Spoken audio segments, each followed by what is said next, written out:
Imagine कीजिए एक इंसान का उम्र करीब 40 साल, रोज सुबह उठना, एक महंगी गाड़ी में बैठकर एक ऐसी नौकरी पर जाना जिससे वो अंदर ही अंदर नफरत करता है। राइट, ये बहुत कॉमन है। हाँ, और सोसाइटी की नज़रों में ना वो बेहद सक्सेसफुल है, पर अकेले में शीशे के सामने खड़े होके उसे अचानक ये एहसास होता है कि पिछले 20 साल उसने किसी और की जिंदगी जीने में निकाल दिए। बिल्कुल, और ये कोई फर्जी कहानी नहीं है। वही तो, ये उन लाखों लोगों की हकीकत है जिन्होंने वक्त रहते खुद से वो एक सही सवाल नहीं पूछा। तो इस डीप डाइव का हमारा सबसे चुभने वाला सवाल यही है कि क्या हम सच में खुद को जानते हैं? ये एक ऐसी सच्चाई है जिसे आमतौर पर बिल्कुल इग्नोर कर दिया जाता है। हम एक ऐसी दुनिया में जी रहे हैं जहाँ बाहर का शोर इतना ज्यादा है, इतनी एक्सपेक्टेशंस है कि हमें अपने अंदर की आवाज सुनाई नहीं देती। और सबसे बड़ी आयरनी ये है कि लोग पूरी उम्र अपनी परेशानियों के सही जवाबों की तलाश में भटकते रहते हैं, जबकि असली बदलाव तब आता है जब हम सही सवाल पूछते हैं। एग्जैक्टली और यही आज के इस डीप डाइव का पूरा बेस है। जो सोर्स मटेरियल हमारे पास आया है, अगर हम उसे ध्यान से देखें तो उसमें 55 यानी 55 ऐसे पावरफुल क्वेश्चंस का जिक्र है जो किसी की भी पूरी सोच को झकझोर सकते हैं। हाँ, बिल्कुल हिला कर रख सकते हैं। पर आज हम सिर्फ उन सवालों की लिस्ट नहीं पढ़ने वाले, हम इसके पीछे छुपे साइकोलॉजी को, उन मैकेनिज्म्स को समझेंगे जो एक्चुअली हमारी जिंदगी चलाते हैं। पर एक बात पहले ही तय कर लेते हैं सुनने वालों के लिए, ये सफर थोड़ा अनकंफर्टेबल हो सकता है। हाँ, और उस डिस्कम्फर्ट का आना यानी उस बेचैनी का आना एक बहुत अच्छा साइन है। अच्छा, वो कैसे? देखो, दिमाग का एक सीधा सा नियम है। जब भी हम खुद से ऐसे सवाल पूछते हैं जिनसे हमारी बरसों पुरानी सोच को चैलेंज मिलता है, तो दिमाग रेजिस्ट करता है, वो एक डिफेंस मोड में आ जाता है। राइट, क्योंकि उसे आदत नहीं है इन चीजों की। एग्जैक्टली। और ग्रोथ और कंफर्ट जोन दोनों एक जगह पर तो रह नहीं सकते ना। नई शुरुआत हमेशा उस बेचैनी की ठीक पारी मिलती है। सही बात है। तो इस बेचैनी को एक्सेप्ट करते हुए आगे बढ़ते हैं। सबसे पहला स्टेप ये समझना है कि हम आखिर फंसते कहाँ हैं। सोर्स मटेरियल में एक बड़ी दिलचस्प चीज का जिक्र है, ऑटो पायलट मोड। दी ऑटो पायलट मोड। हाँ, मतलब ज्यादातर लोग बस एक फिक्स्ड रास्ते पर चल रहे हैं। सुबह उठना, फोन स्क्रॉल करना, दफ्तर जाना और आदत के मुताबिक गुस्सा या खुश होना। मेरा सवाल ये है कि दिमाग इस ऑटो पायलट मोड को इतना पसंद क्यों करता है? इसके पीछे ना एक बहुत ही ठोस बायोलॉजिकल कारण है। हमारा दिमाग हमारे शरीर का करीब 20% एनर्जी अकेला खर्च करता है। वेट, सिर्फ दिमाग 20% एनर्जी ले लेता है? हाँ, बिल्कुल। अब दिमाग का सबसे बड़ा काम क्या है? एनर्जी बचाना। अगर हम हर छोटे फैसले पर, हर रिएक्शन पर गहराई से सोचने लगेंगे तो दिमाग जल्दी थक जाएगा। ओह राइट, सिस्टम ओवरलोड हो जाएगा। एग्जैक्टली। इसलिए वो हमारी रोजमर्रा की आदतों, हमारे गुस्से, हमारे खुशी के पैटर्न्स को ऑटोमेट कर देता है। इसे साइकोलॉजी में डिफॉल्ट मोड नेटवर्क कहते हैं। पर इसी एनर्जी बचाने के चक्कर में हम अपनी सेल्फ अवेयरनेस यानी खुद को समझने की क्षमता कहीं खो देते हैं। यानी सेल्फ अवेयरनेस सिर्फ ये नहीं है कि मेरे अंदर क्या अच्छा है या क्या बुरा है, ये इस बात की पकड़ है कि मेरी कौन सी सोच उस ऑटोमेटिक सिस्टम से आ रही है। बिल्कुल सही पकड़ा आपने। पर इस ऑटो पायलट को तोड़ेगा कौन? यहाँ वो सवालों वाली बात आती है। मैं इसको एक नए नजरिए से देख रही थी। मान लीजिए हमारा ब्रेन एक बहुत ही पावरफुल एल्गोरिदम या सर्च इंजन की तरह है, और हम जो सवाल पूछते हैं वो उस इंजन के लिए एक कमांड होता है।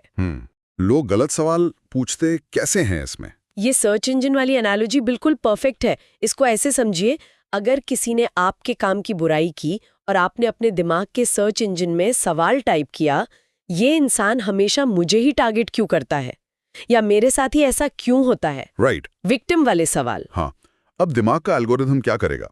वो आपकी पिछली जिंदगी से ऐसी सारी घटनाएं निकाल कर ले आएगा जो ये साबित करें कि आप सच में विक्टिम हैं। वो कंफर्मेशन बायस के जरिए आपको वही दिखाएगा जो आपने पूछा। ढूंढ रहा है जिसकी हमने डिमांड की। एग्जैक्टली। अगर मैं सवाल को थोड़ा सा घुमा दूं, जैसे मुझे इसकी बात पर इतना गुस्सा क्यों आया, क्या इसने मेरी किसी छिपी हुई कमजोरी पर वार किया है? तब ये एल्गोरिदम क्या करेगा? तब आपका एल्गोरिदम सॉल्यूशंस ढूंढने लगेगा। वो उस पूरे इंसिडेंट को एक एनालिटिकल लेंस से देखेगा। तब जाके समझ आएगा कि गुस्सा सामने वाले पर नहीं था, बल्कि अपनी उस इनसिक्योरिटी पर था जिससे हम छुपाना चाहते थे। सही सवाल का पावर। हाँ, जब लोग लगातार गलत सवाल पूछते हैं तो उनका दिमाग एक नेगेटिव एको चेम्बर बन जाता है। लेकिन मैं सिचुएशन से क्या सीख सकता हूँ, जैसा एक सिंगल सवाल पूरे न्यूरल नेटवर्क को नए कनेक्शंस बनाने पर मजबूर कर देता है। राइट। और जब हम ऐसे पावरफुल सवाल पूछना शुरू करते हैं तो मटेरियल के हिसाब से जो सबसे बड़ा पहाड़ सामने आता है वो है आइडेंटिटी, यानी हमारी पहचान। बहुत बड़ा टॉपिक है ये। हाँ, और ज्यादातर लोग आइडेंटिटी को अपने प्रोफेशन से जोड़ लेते हैं, जैसे मैं एक स्टूडेंट हूँ या मैं जॉब करती हूँ, पर उस सोर्स में इस बात पर बड़ा जोर दिया गया है कि ये सब फेक आइडेंटिटी है। लेकिन यहाँ मैं थोड़ा सा पुशबैक देना चाहूंगी।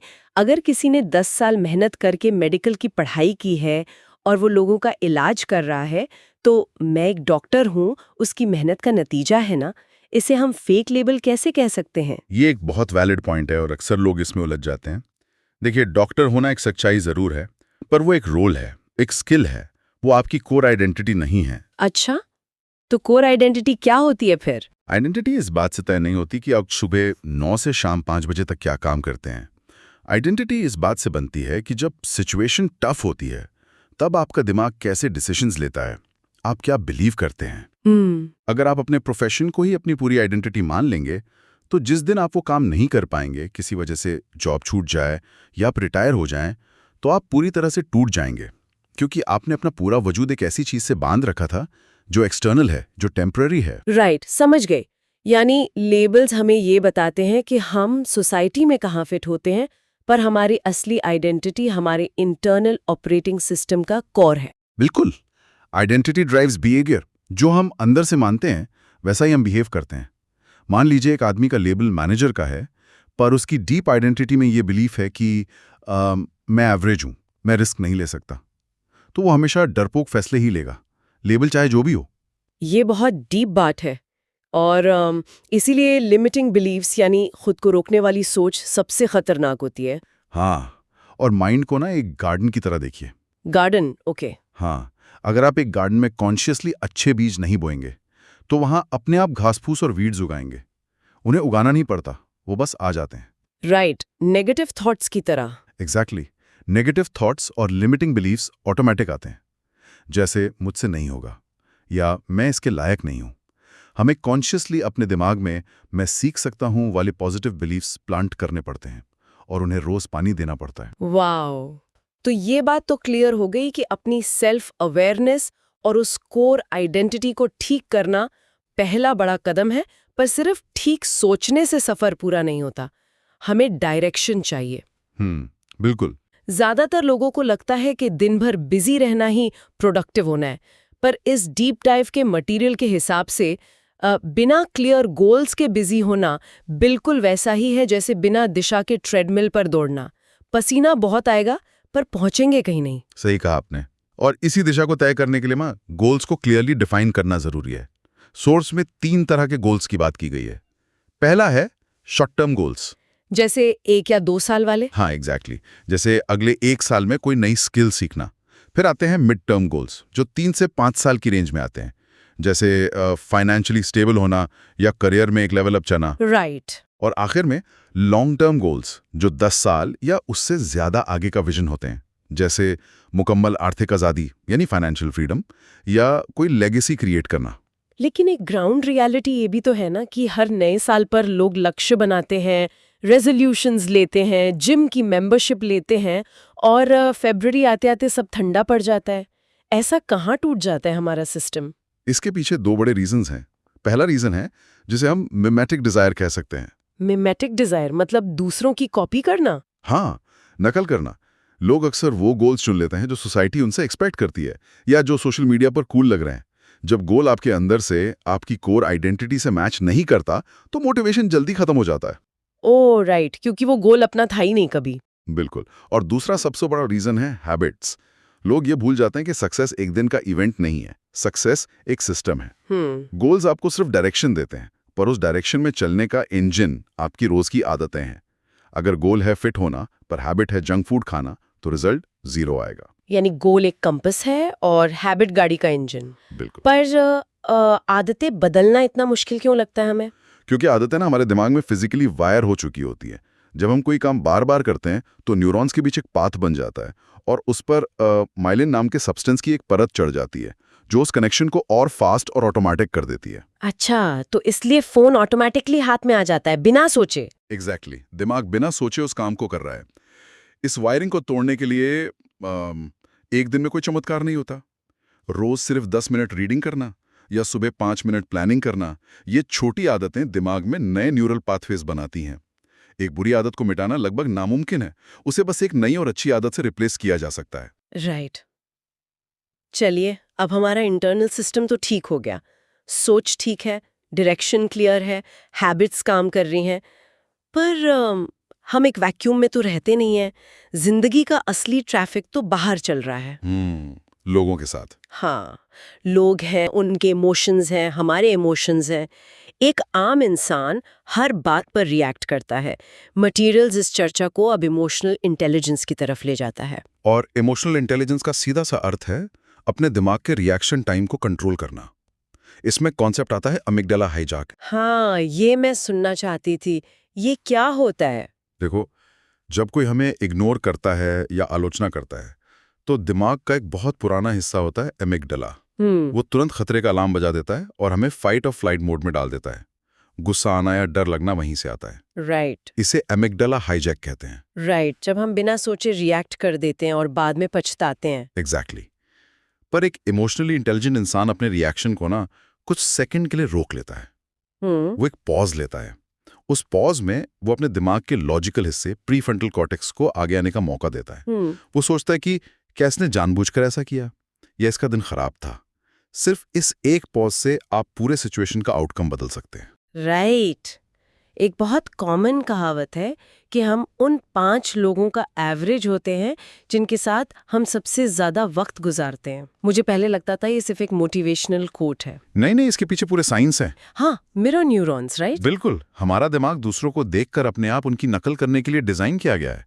अगर आपके आसपास टॉक्सिक लोग हैं जो हर वक्त शिकायत करते हैं, तो आपके मिरर न्यूरॉन्स लगातार उस नेगेटिविटी को ऑब्जॉर्ब कर रहे हैं। आप अनकॉन्शियसली वैसे ही बन जाएंगे। ये तो काफी स्कैरी है ना? इसीलिए हेल्दी रिलेशनशिप्स बनाना बहुत जरूरी है। पर इन सब के बीच सबसे ज्यादा इंपॉर्टेंट रिलेशन पता है किसके साथ होता है? खुद के साथ। हम अकेले में खुद से क्या बातें करते हैं। सही बात है। खुद के बारे में हमारी इंटरनल स्क्रिप्ट क्या है? और जब एक्सटर्नल दुनिया की बात आती है तो इस पूरे इक्वेशन में एक बड़ा फैक्टर पैसा और करियर भी है। अगर माइंड में डर बैठा है तो करियर भी बस सर्वाइवल मोड में फंसकर रह जाता है कि बस कैसे भी करके ईएमआई निकल जाए। हाँ, लोग सरवाइव करने को ही सक्सेस मान लेते हैं। पर इस सोर्स ने पैसे और करियर को देखने का एक बहुत ही प्रैक्टिकल फॉर्मूला दिया है, जो है passion plus skill plus market demand. ज्यादातर लोग तो बस यही बोलते हैं ना कि फॉलो योर पैशन और सब ठीक हो जाएगा। पर हकीकत में ऐसा नहीं होता, क्योंकि इकोनॉमिक्स इस तरह काम नहीं करती। पैसा अपने आप में कोई मैजिक नहीं है, वो बस एक टूल है, एक रिसोर्स है जो आपको आजादी देता है। अब देखो, मान लीजिए आपका पैशन है पहाड़ों की पेंटिंग बनाना। ओके। आपको उसमें बहुत मजा आता है, पर अगर मार्केट में उसकी मांग नहीं है या मार्केट उसे खरीदने के लिए पैसे नहीं देना चाहता, तो वो आपकी एक बहुत अच्छी हॉबी तो हो सकती है, पर स्ट्रॉन्ग करियर नहीं बन सकती। राइट। यानी इक्वेशन क्लियर है। पैशन आपको पुश करेगा, शुरुआत करने की एनर्जी देगा, पर मार्केट डिमांड आपको फाइनेंशियल फ्रीडम देगी। और इन दोनों को जोड़ने का जो ब्रिज है वो है आपकी स्किल। एग्जैक्टली। स्किल ही आपका सबसे बड़ा अस्त्र है।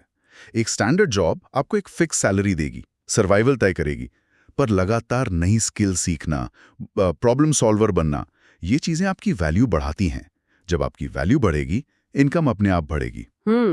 यानी सिर्फ पैसे बचाने, सेविंग पे फोकस ना करके अपनी इनकम बढ़ाने की क्षमता पे इन्वेस्ट करना चाहिए। बिल्कुल, अपने आप पर इन्वेस्ट करना सबसे बड़ा रिटर्न देता है। अगर मैं इस पूरे फ्रेमवर्क को थोड़ा दूर से देखूं, तो हमने शुरुआत की ऑटो पायलट से बाहर आने से, फिर सही सवाल पूछे, अपनी आइडेंटिटी फिक्स की, उसके बाद क्लियर गोल्स और सिस्टम्स बनाए, फिर हमने इमोशंस और मिरर न्यूरॉन्स का ध्यान रखा, और आखिर में करियर और पैसे का स्मार्ट अप्रोच समझा।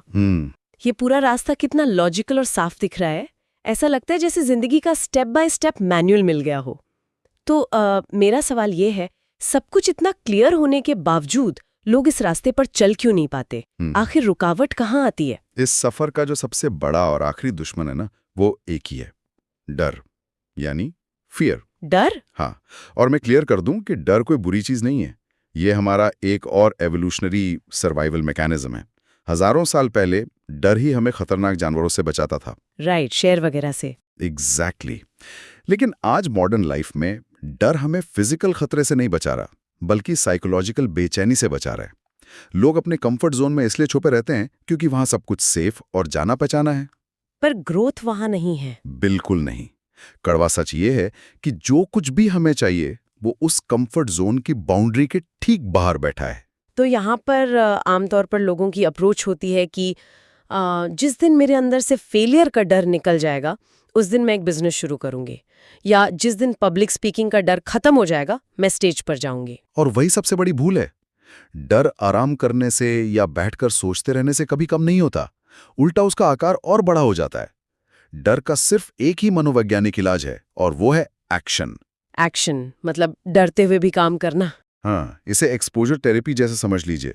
जब आप थोड़ा डर लगने के बावजूद स्टेज पर जाते हैं, थोड़ा हकलाते हैं, अनकंफर्टेबल होते हैं, तो आपके दिमाग को एक नया सिग्नल मिलता है। अच्छा।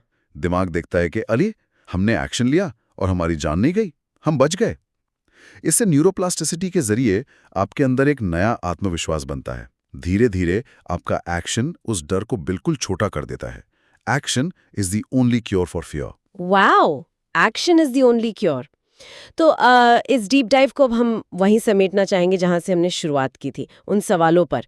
ये पूरी चर्चा सिर्फ कुछ फैक्ट्स कलेक्ट करने के बारे में नहीं थी, ये उस ऑटो पायलट वाली नींद से जागने के बारे में है। जब हम अपने दिमाग के एल्गोरिज्म में गलत सवालों की जगह सही सवाल डालते हैं तो हमारी असली आइडेंटिटी निकल कर आती है। हमारे गोल्स एक फर्जी मंजिल की जगह एक ठोस डायरेक्शन बन जाते हैं, और रोज की आदतें उस मंजिल का रास्ता तय करती हैं।